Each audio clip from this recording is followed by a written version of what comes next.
Welcome, welcome, everyone. Thrivers, welcome here to our masterclass. Today, Mark and I are going to be going deep with you in how to attract my spouse back to me. So we're going to give everyone just a few minutes to join here live. And right off the bat, I just want to honor everyone who is joining us and really encourage you to take some time. You know, for me, when there's something important in my life, sometimes I try to multitask, and sometimes I try to think that I can still get it all in. And I found that what works best for me is that I need to put away all my distractions, and I need to really focus, especially if it's something as important as my relationship or working on my mindset or my health. So I really encourage you to join with me in that and really making sure that we focus here together. All right, I can see a couple of us watching. Awesome, welcome. And Mark and I, we want this to be a dialogue, right, Mark? This is not a monologue. This is not just Mark and I shoving some information at you. We want to interact with you. We want to make this a really interactive learning experience together. So we're big on the chat. Let us know where you're coming from. If something resonates with you, let us know. I'm going to ask some questions, and Mark is going to ask some questions here that is, we want you to give some answers. So don't be afraid. Good morning. Hello. All across the world here, our international audience. Welcome, welcome. So I'm going to pull up our slides here. Like I said, this is going to be a really interactive experience. So get your fingers ready. If you're typing on your phone, make sure you're not in a dangerous environment. Make sure you're really focused. And I'm going to ask you if you can relate to something here, okay? I'm going to ask you if that's you, then type yes, me, okay? So right off the bat, who feels like they really need this masterclass? Who's been waiting for this masterclass? Who knows that there's something here? There's some clarity. Type in yes, yes, me. Awesome. Hi, Sarah. Good to see you. I'm seeing some comments. Oh, no. Today, Mark and I got right off the bat. As I'm trying to check it, it started playing it for me. But I see some comments there. Awesome. Very good. Hello from Canada. Good morning. Awesome. Me. Yes, me. Very good. Sandy, Christy. Cool. All right. So as we go through this together, we're going to make 3 agreements. Okay. We want to make this a safe space. And the first agreement that I'd like you to make with me is that there's going to be no judgment here. No judgment of anyone else that's here with us live, and no judgment of yourself.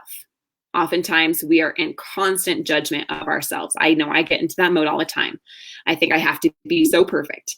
And so that gets in the way of us really learning. When we're feeling kind of shame, blame, criticism, let's leave that all at the door. So there's going to be no judgment here.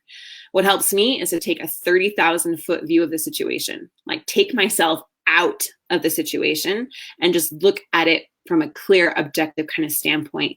No judgment. So can we make that agreement? If you're in agreement with me, say yes. And Mark and I are absolutely in agreement with this. There is no judgment, including ourselves.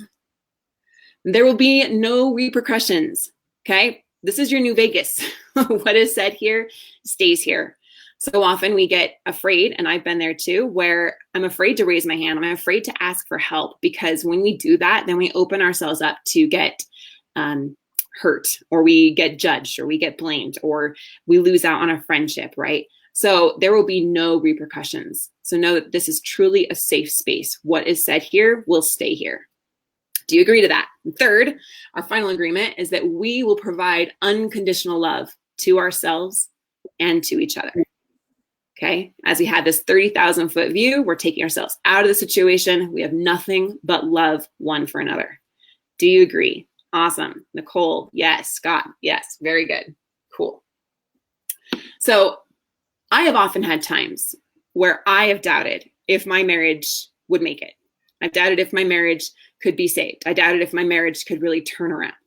Ben and I, we've been married for 12 years. We've had some really dark places. And there were moments where things, they just seemed too tough, and the distance between us seemed too great. Have you experienced that? Have you ever wondered yourself, like I have, I'm not sure if my marriage can be saved. Can my marriage turn around? Can we reconcile? Right? Are we too far, too gone? Who here has ever felt that? And I've been there. I've spent nights on the edge of my bed, you know, like that little sliver of the bed. So you're like trying to get as far away from your spouse as you possibly can. Like you're not touching them, but then so you don't fall off the bed. That's a very uncomfortable position, but I've been there, and I've had just, silent tears streaming down my face, and just nights also of just my mind just going, and that anxiety in the pit of my stomach as I think about how did we get here, and that where we are is so far from where I thought we would be.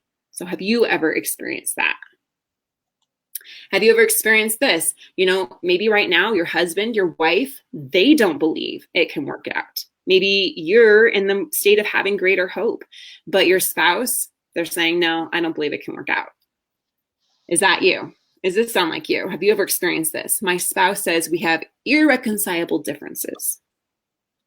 My spouse says they aren't in love with me anymore.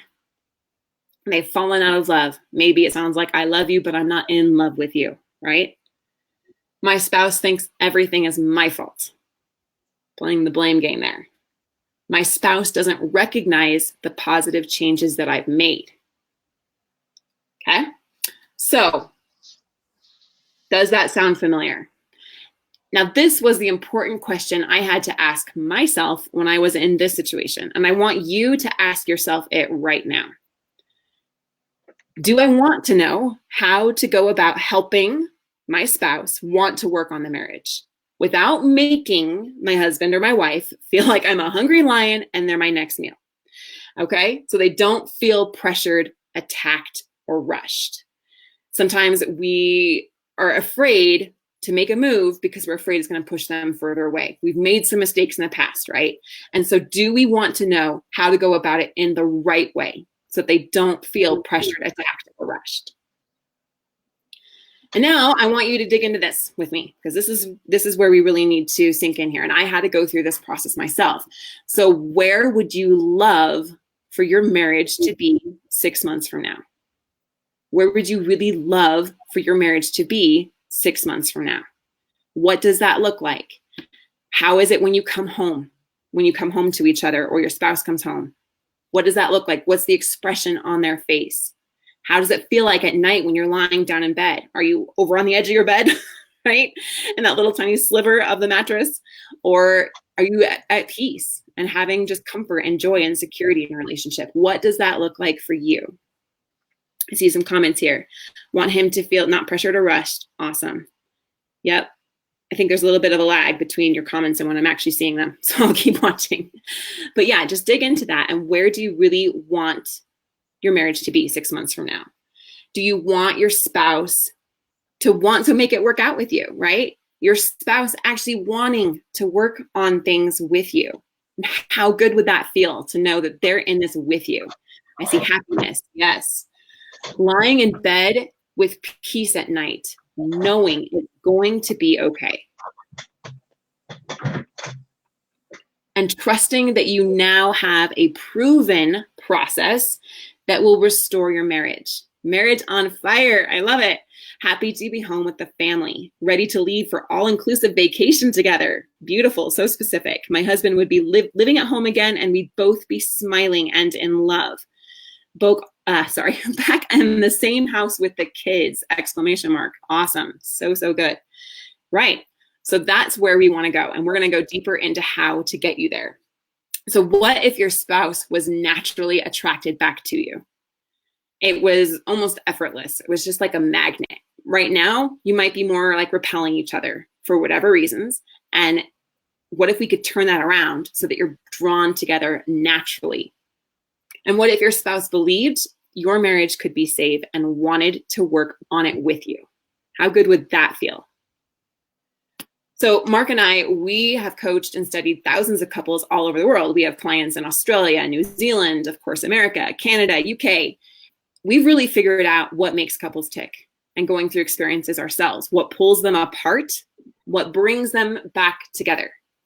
All right. The thing is, we say this all the time, but there are common traits that couples everywhere have, regardless of, region, nationality, religion, any culture differences. There are common traits that all couples have that bring success and happiness. And there are also certain actions and traits that almost universally spell disaster. Many times when people come our way and the marriage is already at the point where one person wants out, they have lost hope that anything could be different. So this is absolutely what prevents your spouse from working things through or coming back. So it's really crucial that we start to restore that hope in them. So how do we go about that? Let's dig into this. That would be amazing, I hear. It would feel amazing for her to leave the side guy and tell me to come home. Awesome. Yep, it would feel amazing. Let's get into that. So I want to go into the science of hope. We know that spouses pull away when they've lost hope that things could be better or that they could be happy. Let's look at the science of hope here, and then we're going to discuss 4 steps that is going to help restore your hope and attract your spouse back to you. Now, as we go into this, I want you to really do your own personal mindset check-in here. If you don't have hope for your situation, then I can guarantee that your spouse, they're going to be struggling to find their own, right? They're already pulling away. If you don't have a lot of hope, then it's going to just exacerbate the entire situation. So rank yourself on a scale of 1 to 10 of how hopeful you are that you can restore your marriage, that you can be happy together. On that scale of 1 to 10, where do you fall? And again, there's no judgment here. There's no judgment. It's just awareness. So where do you feel like you are on that scale of 1 to 10? 1, I don't feel like we're going to make it. I don't feel like I can do this. It's too little too late. We're too far gone. I really don't have much hope at all. And 10 being, I am 100% confident that we can get there. I'm 100% confident that I can be happy with this person and that I could be happy with myself. So where do you fall on that scale? And whatever the number is that first comes up to you is the true one. So go with that. I'm hearing saying 10, 10, awesome, 11. That's great. And it's okay if your hope is not where you like it to be. Maybe you are struggling, and that's all right. We're going to talk about the science of hope here. So hope equals the belief that the future will be better than the present, coupled with the belief that you have the power to make it so. Let's go in here with a mindset check-in. So let's take it piece by piece. On a scale of 1 to 10, what is my belief in a better future? Do you believe that the future can be better than the past? I'm seeing a lot of numbers here. 4, 5, 10, 6, 7. Awesome.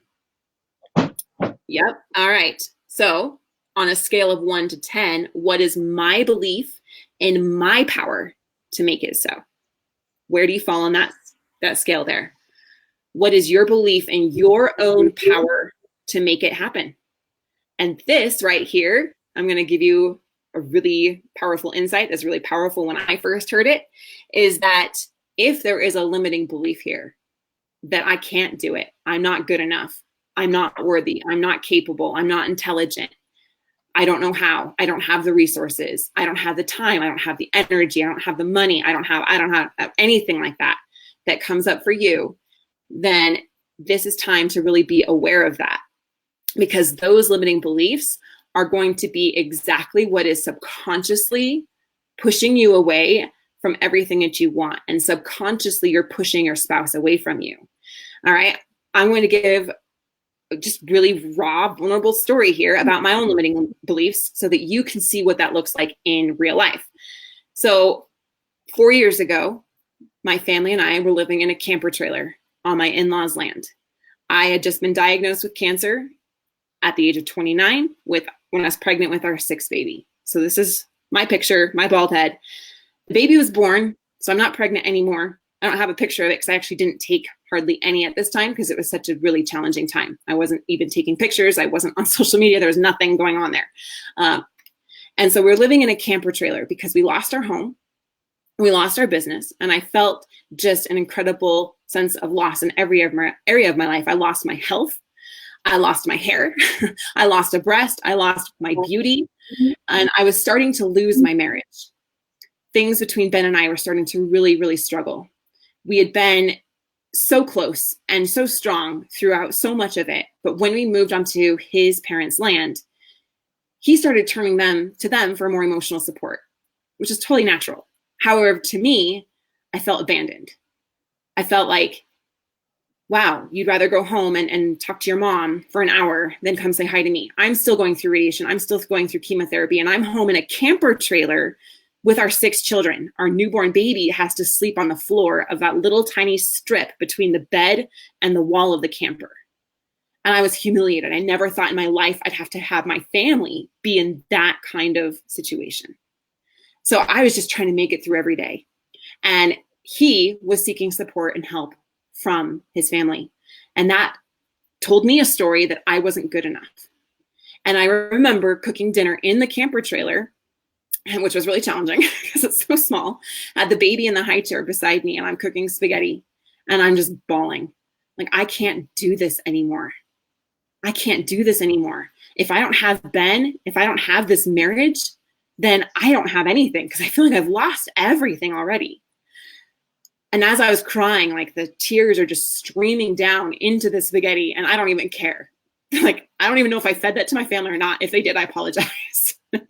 we lived, right? But I just remember that was just a moment I couldn't take it anymore. And I told Ben, I walked into the house where he was with his parents, and I said, I gotta go. I can't do this anymore. And I got in our Suburban. This is not my proudest moment. And I said, I gotta go. I can't do this anymore. I don't feel like you're supporting me anymore, and I can't do this. And that was the first time one of us actually said those words, that maybe this isn't gonna work and I need to leave. And I got in my Suburban, tears just streaming down my face, tears streaming down his face, saying, please don't go. But I left. I got in the Suburban. You know how far I made it? 2.3 miles. And I stopped in a sunflower field, because at the time it was summer and the sunflowers are gorgeous in that part of Colorado. And the sun was shining, and it was such a contrast to these sunflowers, to the darkness that I felt in me, and the absolute just despair that I was feeling. And I was like, what am I doing? How did I get to this place?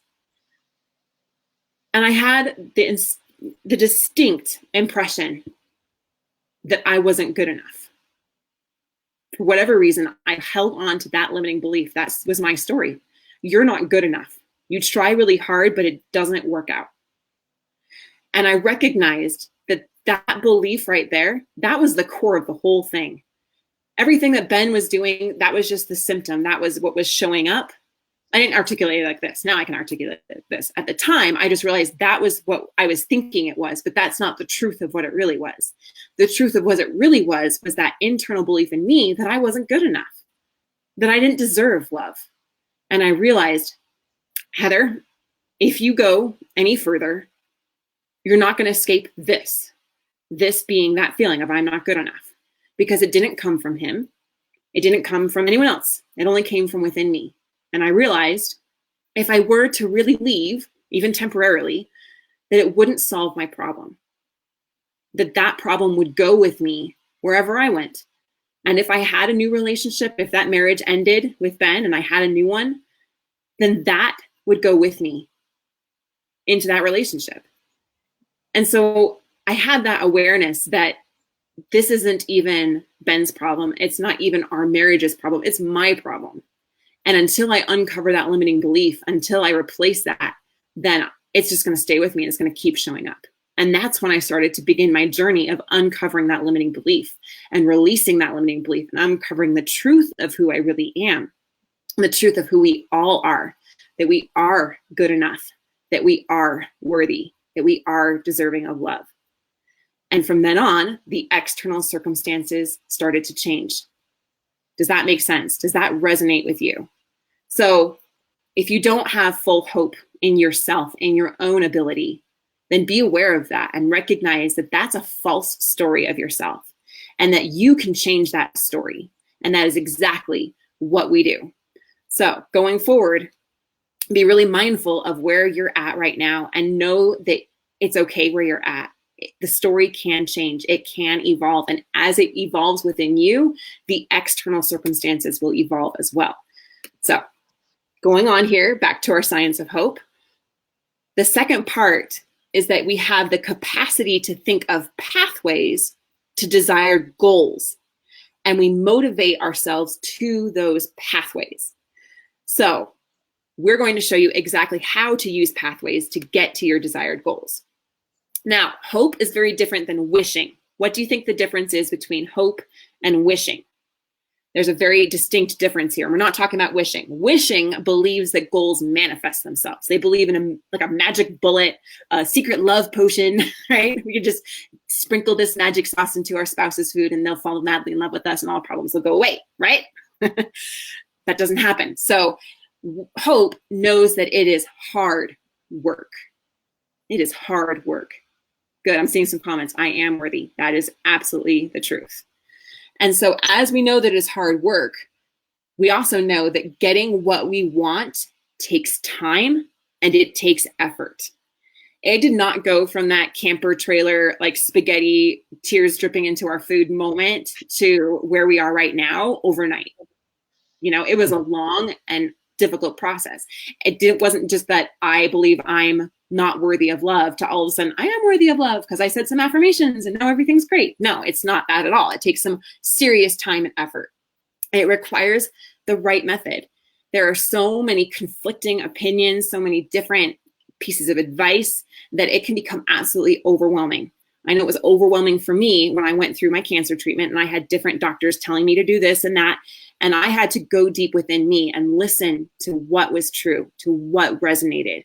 And I encourage you to do the same. Are you in that feeling of overwhelm? I don't even know what to do. I don't know which approach. This guy says that, my counselor says this, my pastor says that, my best friend said this, and my mom says this, right? What do I do?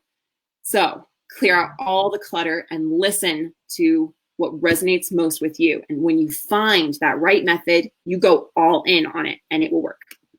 And it requires willpower to sustain yourself, okay? So I want to go into the difference between that wishful thinking versus effective optimism. And this isn't a story here from Admiral Jim Stockdale. He ran for vice president and he was a former Vietnam prisoner of war. All right, and so he was asked, who didn't make it out of the prisoner of war camp?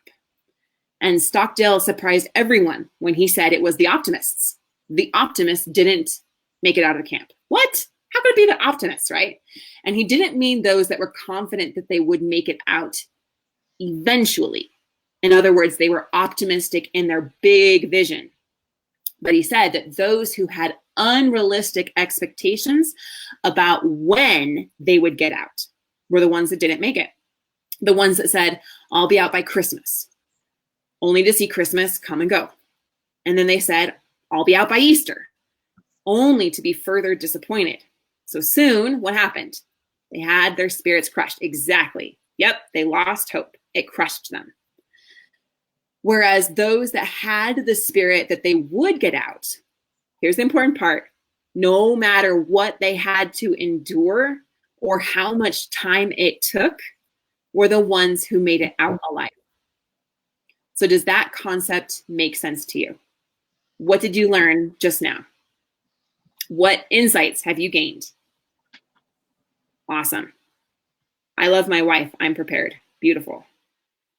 Right. So there's a difference between wishful thinking and having really unrealistic expectations versus the determination that I am going to do this and I will do whatever it takes and I will endure it for however long it takes. Does that make sense?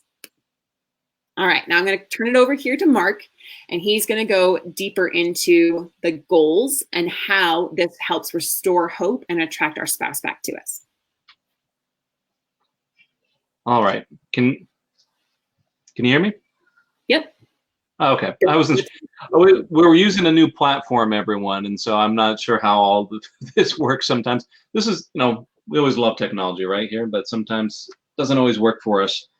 All right, so like how they were saying, hope is a really important thing. One of the things that I hear over and over again when I'm talking to my clients is I hear these stories of their spouse starting to walk away, and almost universally I can tell, okay, that spouse has lost hope. And so, part of this, what we're talking about today is, exactly what we've been saying here. We're trying to figure out how to build that hope back up. And one of the big things that is needed here is an actual goal to work towards. So the thing is, like it says here, goals are the anchors of hope because they provide a direction and endpoint for hopeful thinking. It makes it a specific place to go to. So for instance, if you were your spouse is sitting there and they're just saying, I have no idea what's needed, I don't know how to get back, I don't know where we can go from here. I mean, they're not going to have a whole lot of hope. Even further, if the goal here is not the right kind of goal, for instance, if the goal that you're trying to work towards is something that they feel is running contrary to their goals, it's just not going to work. So we want specific goals, and we want goals that are actually going to be in alignment with your spouse's goals. And this is really important. This is why so many people I talk to, they go to their spouse to try to work on things, and they feel like they're just bouncing off of them each and every time.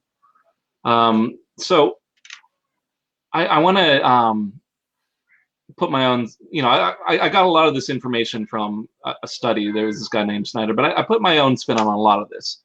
I want to say that even beyond having a specific goal, it's really important that the spouse can have a clear picture of this end result. So even if it's not reconciliation, even if it's not, fixing the marriage right now, if they can see that end goal and it's something that they actually value, you're already halfway there. All right, so I want to give you a quick tip on this as well, because the goals here, I almost always see that it's one of the, actually going through and deciding on these goals, actually working towards these goals, it's almost always something that's on the other side of fear, something that my clients are really afraid to face. And this is why they haven't done it yet. I mean, there's something out there that they're fearing, they know they have to do, but they haven't done it yet. And I want to share a story with a client where this is the case.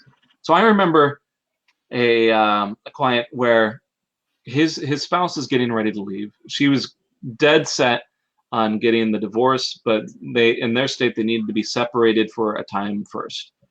And so one of the things that was going on is his wife, they couldn't afford to be physically separated. And so she said, okay, I'm going to move into one of the other rooms. That counts as separation here in this state. And he was coming talking to me and saying, I don't want to see her go. This is going to be this step here that's going to really put the nail in the coffin if she actually separates and moves into another room. And I said, you know what I want you to do is I want you to go and help her move into this other room. I want you to help her to feel important, to feel like she's heard. And I want you to actually say as much. This was his goal. I said, you want your stated goal to be able to be that it's, that it's important to you that she feels important. And so he didn't want to do it. He said, this is going to be really hard. He was fighting back against me. I said, trust me on this. I want you to go and help her decorate that room, put it together. And he did that, and it really softened things. Even though he was really afraid of this, just the idea that her husband was willing to do something that was that difficult for him, but it was more important that she feels heard, that she feels listened to, that she feels important, was a really big turning point in their relationship. And from there, it became a lot easier to make other sorts of progress here. A lot of our other clients have been able to do this as well. I mean, Silas right here, I mean, he was saying, he was skeptical at first. He didn't think that he could save his marriage on his own. He read the emails. He's like, yeah, right. So he admitted here, and I love this comment that he made. He says, fear was keeping me back from everything that I wanted. And so he ended up taking a leap of faith, and that leap brought his wife back to him. I hear people all the time, they say, okay, well, our careers are getting in the way. We work opposite schedules, and I'll tell people, maybe there needs to be some changes there. And they'll say, no, we can't do this. We can't do that. I can't make these big changes here. It'll be too much. And that fear oftentimes can keep them from making progress.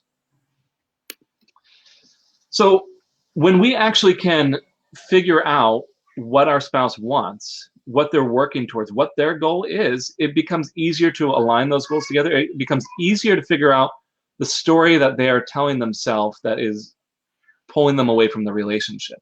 we're able to much easier uncover their reason for leaving, because people don't leave for problems. They leave because they're looking for something better.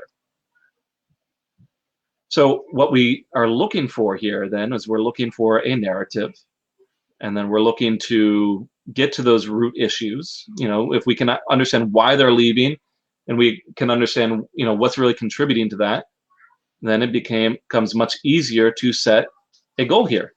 A goal that's going to be much more in alignment with your spouse's goals, something that they're not going to really resist, something that you can work towards together. So they might be saying things like, I'm not in love with you anymore. They might be saying things like, if they're saying things like that they're not in love with you anymore, it's very likely that they're feeling insecure. Trust is broken. They might feel like they don't have any connection. We want to get underneath that statement. And once we get underneath that statement, like in this example here, that they're feeling insecure, that trust has been broken, then it becomes much easier to work towards that goal, like increasing feelings of security, creating healthy boundaries, restoring trust. And when you set that goal, that a lot of that resistance starts melting away. So if we take another example, like we can't be happy together, we can then get a root issue of that. They might be saying that because they don't have any intimacy, and people are really closed off. So then we know that the goal then is we want to create some closeness. And if this is something that they've been wanting for a long time, and it's going to be really hard for them to say no. It's really going to, if you're saying, instead of reconciling, why don't we just work on just easing the tension and just feeling a little bit closer? It doesn't have to mean anything. It's easier then. Another example, if you're saying like I'm in love with someone else, that's what they're saying. And really what the root issue is, they never felt important. They never felt valued in the relationship. Then we know that it's really important that you start increasing those feelings of significance. And we go through this over and over again. We can keep doing this with all sorts of narratives. We can keep, all sorts of things that they're saying, things like, if I need to find myself, I can't see myself with you anymore. And really it's about something deeper. You need to find that out. And if you're going to actually identify that goal that you need to get to, so that you can lower resistance. And we could keep going here through lots of different narratives, but if we get right down to it, there's lots of examples here, but we get right down to it. If we get to the goal and we can say, hey, this is what's important to me, you can keep going with those slides there. Yeah, I just want to point out that these are just examples. Like, it's not an exact correlation. Like the one that's saying, I need to go find myself. An example could be that their root issue of significance wasn't being met. The root issue might be that they have a greater need for growth and variety, and they just haven't had that fulfilled. So I just want to point this out. Like, for my narrative, right, was that Ben was abandoning me. Okay. I want everyone to take a big step back here, because I'm sensing that kind of the energy is going, boom, right? Some of you are like, I'm going to work on this and I love my spouse no matter what. And some of you are like, it's exhausting, right? I'm going to tell you this. Take that 30,000 foot view. Where are you at? What are your options? Both are probably going to be exhausting. So choose which one you want. Both are hard. So choose your hard. Do you want the hard path of divorce and separation, all that will happen to your family? That's exhausting too, right? I had to face that when I sat in my Suburban in front of those blaringly, annoyingly sunflowers, right? So we have to be real with ourselves. And if we just say, this is too hard, it's exhausting, you're right, it will be. But I can guarantee you that it's just as hard or exhausting the other way. So it's your choice to make. And I'm also going to tell you that when you uncover the root issues here, the root issues in yourself, as well as the root issues in the relationship, you have an incredible amount of hope, because you start to see what's really going on, what's underneath all of the symptoms, what's underneath all of the pain, all of the baggage. Take that 30,000 foot view here. And when you can uncover what that is, you're like, I know what it is, right? Okay, I understand what this lump is in my breast. It's cancer. Now I can do something about it, right? Rather than being ignorant and just like going around with our head cut off. We need to understand what's really going on. And when we understand what's going on, we have an incredible amount of hope. What does hope feel like? energetically. It is life-giving. It is life-sustaining. It flourishes. It allows us to thrive. So when we're in that state of hope, it's not exhausting. We still have to work hard and we have to have the proper perspective, but it's like an incredible breath of fresh air, an incredible new start to your life. Okay. And that's where you can operate from. And maybe the way you've been doing it is like pounding your head into a rock wall and you're not getting anywhere. And that's exhausting. So we want to be like water, go around that rock wall and you find momentum and you find hope and you start to see the signs of progress. Like that little tiny seedling of hope now has sprouted and it's becoming a little plant. And then that little plant is growing into a tree. That's the journey. And that is exhilarating. It's an exhilarating process. So I just want to put that out there. Okay. So like Mark's saying here, what's your narrative? What's your spouse's narrative? We talked about this last week in our Create a Path to Restore Your Marriage.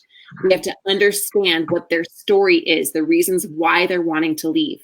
That's just the surface. And then when we get under that to the root issue, to what's really going on, and that's going to look different for every single person and every single situation. So these are just some examples. Then, like Mark said, you can create a goal together. So if that feeling is, I need more excitement. I need more adventure. I have a high need for growth.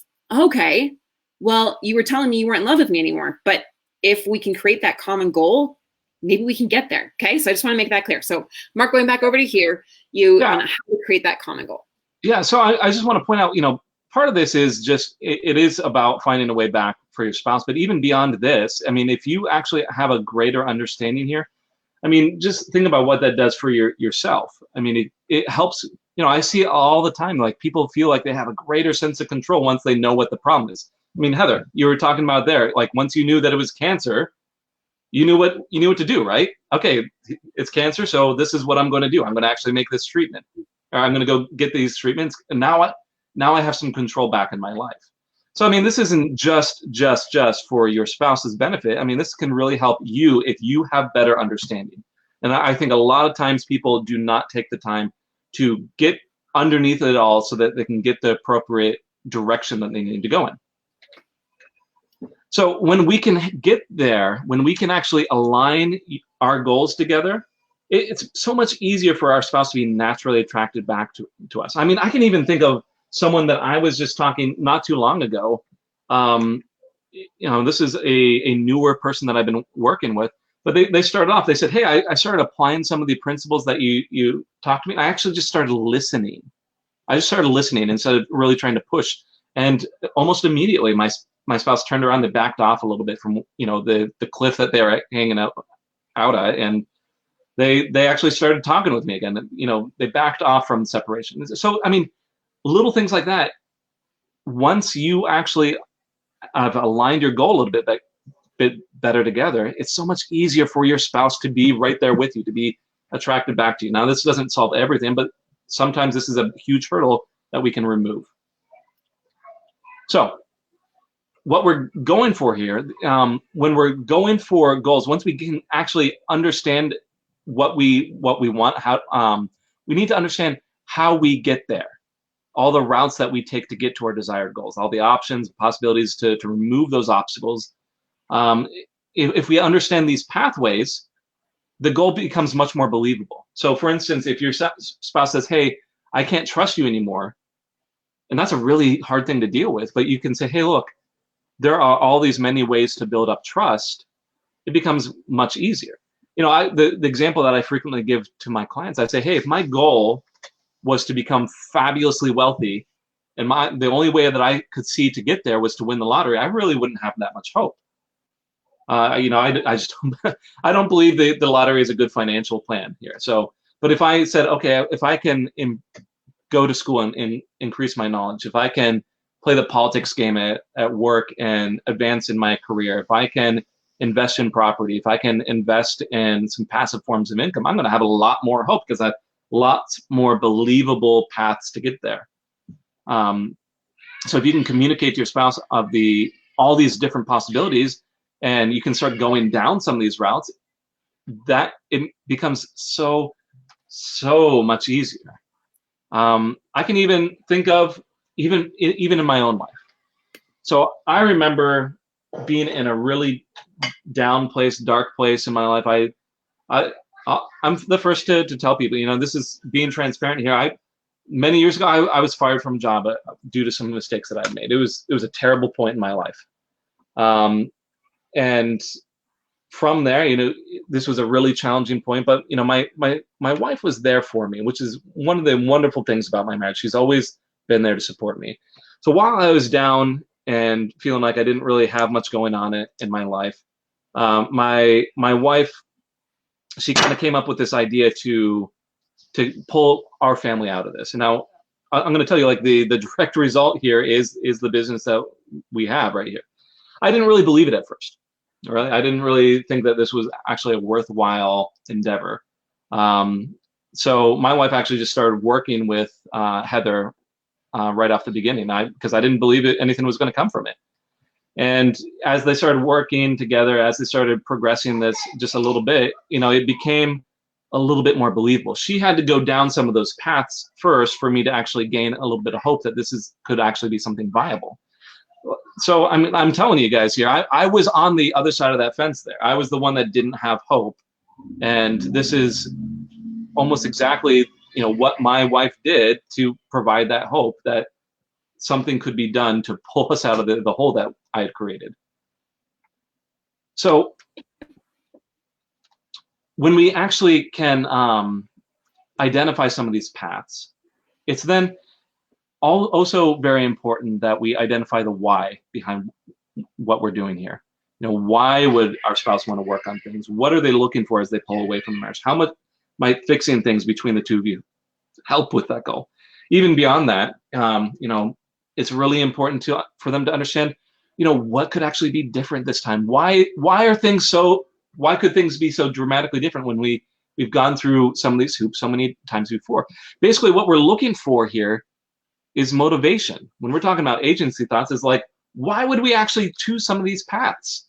And frequently, that's a lot of what's keeping some of the spouses, some of the people who are pulling away from the marriage, from pulling the trigger here. They don't see that reason why, and you have to really get under that.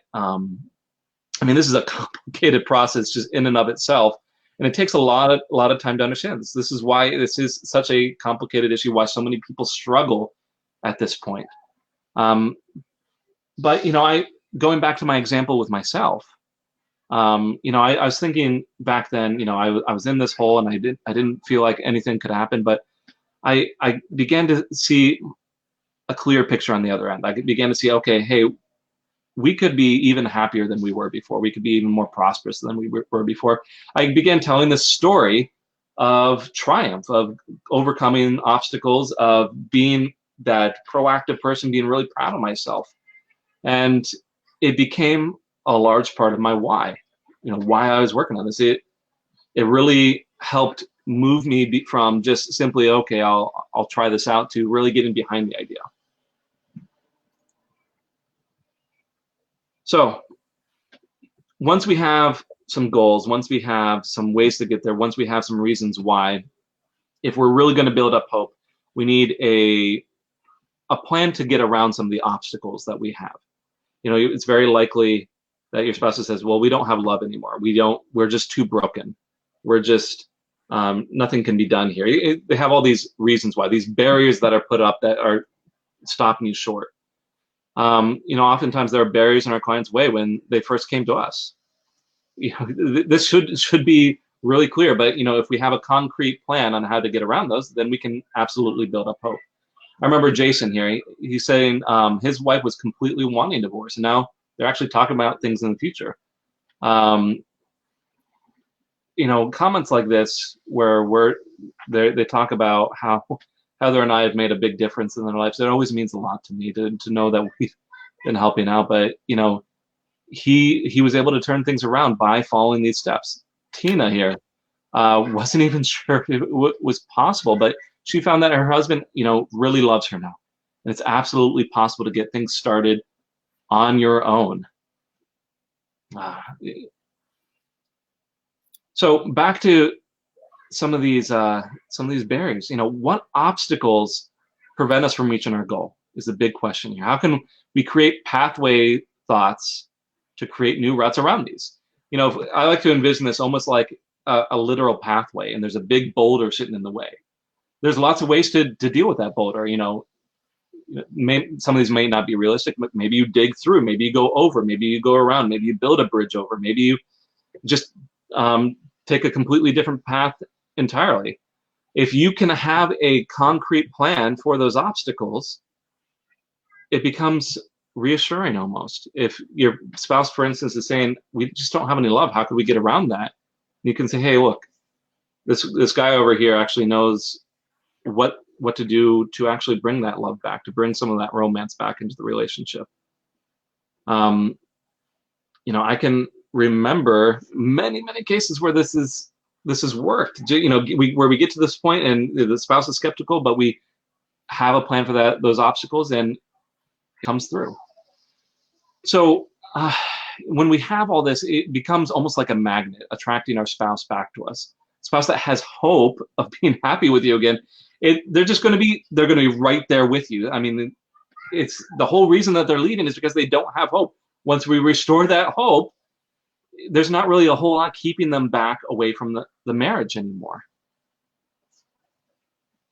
So I'd like to turn this over to Heather to kind of finish up and talking about some optimism and talking about just completing the picture here. So Heather, please. Yeah, thanks, Mark. So I'm just going to go to a couple of the comments that I saw just recently, and someone was asking, how do you get to that level of understanding when you can't really communicate? And so I would just refer you back to the masterclass we did last week, which is how to create that path, right? Our path method. The first door that we have to open up is communication. And so that's where we always start. That's exactly what we do in our program. Our first milestone, our first goal is to show understanding and open up that communication. Oftentimes it sounds like, my spouse and I, we barely communicate, or it's so tense, or we only have like a 2-minute conversation and it's always surface level. It's always about the business. I can't get them to open up. They're so closed off. Almost 100% of the time, that's what we deal with, right, Mark? And so our first step is to open up that communication. That's not the purpose of this masterclass. So I want to refer you over to that one. Go deep into that and let that really sink in. Okay. Yes, we must open up that communication to uncover the narrative. This masterclass builds on the last one. Okay. In a very systematic, step-by-step fashion. So we're never doing things out of order. We never solve problems out of order. Okay. I also want to let you know that a goal, Chris was saying, I think Chris or Chrissy was saying that my husband wants a divorce and that's his goal. That is not a goal. That is a means to an end. That is not the goal. The goal is he's looking to be happy somewhere else. The goal is he wants to feel significant somewhere else. The goal is he wants to feel secure and trusting. The goal is he wants to be at peace. Okay, there's something under that. That is not the goal, right? And so that's why it's so important that we uncover the narrative. When we uncover the narrative, then we are able to start to change that narrative, right? And we start to change that narrative by getting to what the root issue really is. And yeah, I understand a lot of you don't know what the root issue is. Most of us don't. That's why you need help to uncover that, because we just see the surface and it's really hard to understand the whole picture, and we have our own pain and our own perspective in the way. So it's really important that we uncover all of that, like a doctor, a surgeon, diagnosing exactly what it is. And that's what Mark and I do. Okay, we're experts at diagnosing the situation, getting to the root issue. Then when we uncover the root issue, that is when we make the goal. Does that make sense with everyone? Okay, because I heard a lot of you talking about goals and this and that. My spouse wants this. How is that a goal? That's not the goal. The goal is to uncover why they're leaving, what the root issue is, what the root issue is in the relationship, and what the root issue is in you, and creating a common goal there. And when we create a common goal there, yes, I would love to have open communication with you, or yes, I would love for you to feel significant. Yes, we can agree to that. That is when we start to create multiple pathways to reach that goal. And as you do that, that's when hope restores. Does that make sense? Okay, let me know. So going back to effective optimism here as we wrap this up, We have to understand, just like those Vietnam veterans, right? Prisoners of war, that it's going to take time. It took you time to get to this point in your relationship. It's going to take time to turn it around. It took time from going from sitting in that sunflower field in my Suburban to, the happy and strong, trusting relationship that I have now with Ben, right? It took time. So our first goal of this program that we do is to slow down and stop the process of divorce. To slow down that process if that's where you're at. If you're just that your spouse is checked out and you're having a hard time reaching them, then that's awesome. You're even further along in the timeline. We have found that if we can buy 6 months of time, we greatly increase the opportunity to fully restore the marriage.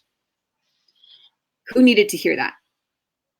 Who here needed to hear that? If I can slow down or stop the process of divorce, if I can buy some time and I could get my spouse to agree to give us 6 months of time, our opportunity to fully restore the marriage just goes through the roof. Who needed to hear that? And would you like to buy yourself 6 months of time for you and your spouse so you have the opportunity to turn the tide, to turn things around? Me, awesome. Yep, I'm seeing some comments there. Just like Russ here, so that your spouse can want to make things work with you. You can see this is January 28th of this year, not too long ago, right? And now he had a conversation with her and she totally engaged.